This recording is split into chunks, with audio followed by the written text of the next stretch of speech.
Welcome to another episode of GeekOutdoors.com. So 7 Deadly Sins Season 4 is out on Netflix. So this anime series is based upon a very popular manga created back in 2012. And technically in Japan it is considered Season 3. However, here in Netflix they consider it Season 4. And so this season really takes place after the events of Season 3, where we were introduced to the 10 Commandments. And now Zeldris and a lot of his 10 Commandment minions have pretty much taken over Camelot, and we remember that there was a huge battle in Season 3, and so not all of the 10 Commandments have returned, and so that's kind of where we're at. Now the biggest thing with Season 4 is that you're going to get a lot more backstory behind Meliodas, Elizabeth, the 10 Commandments, 7 Deadly Sins, all of that. And at the same time, it's really culminating in a ultimate battle between them and other factions, and so that's kind of like the general story. And so getting into the things that I absolutely enjoyed about this series is the story. Season 4 has a lot of story here. You learn so much more about Meliodas and Elizabeth specifically, but you also learn more about the events of the 10 Commandments prior to the whole 7 Deadly Sins. So you're going to be introduced to a large faction of characters, lore that you probably didn't know before, or maybe it was just kind of hinted at, but in this case you learn so much more, and at the same time you understand why Meliodas is who he is and why Elizabeth is who she is, and you understand that more as you're watching this.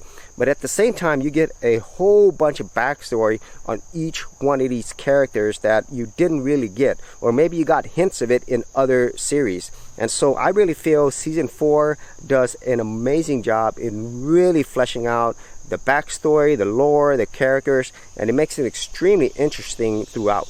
And so the second best thing about this season, and probably my favorite thing out of the entire series, is of course the characters.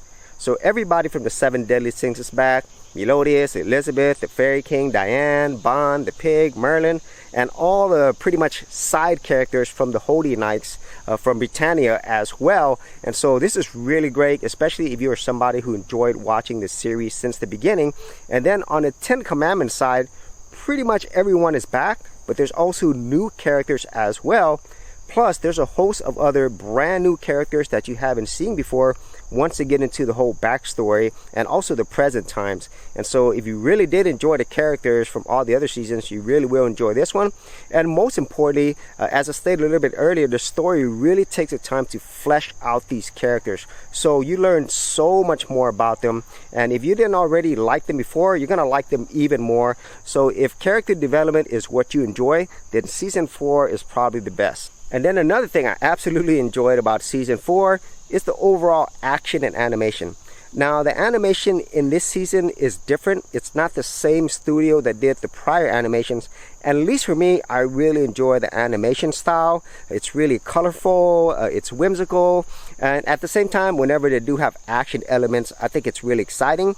Although it's not probably the best animation style that you see, overall I really think it's great. And it's a very visually appealing series, very similar to all the other seasons. And so that's another thing that I enjoyed. And then the final major thing that I did enjoy about Season 4 is the overall world building.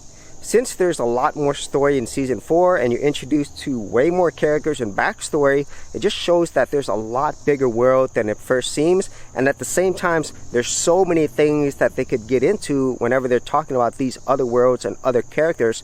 So I really found the world building gets even better in Season 4.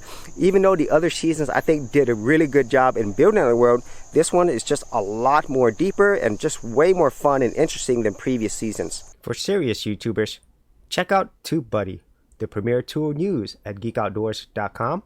Get more done today by checking out the affiliate link in the description area below.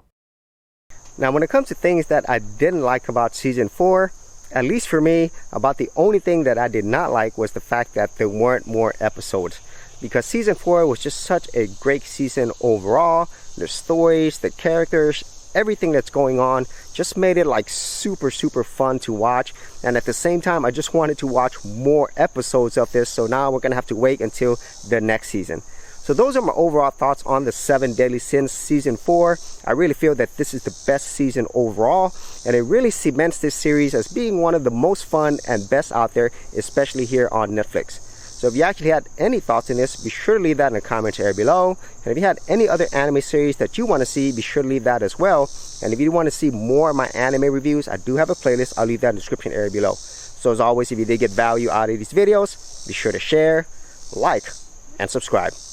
Hey geeks, if you are a creative geek like me and you wanted to learn how to create content on YouTube and other places on the internet, then check out my Go Content Creators group, where you'll get access to additional videos and content for all the creative geeks out there. And the best part of it is, all of this is free. Simply head over to the link below, check out my page, and sign up for my Go Content Creators group. Thanks for watching, and I'll see you on the other side.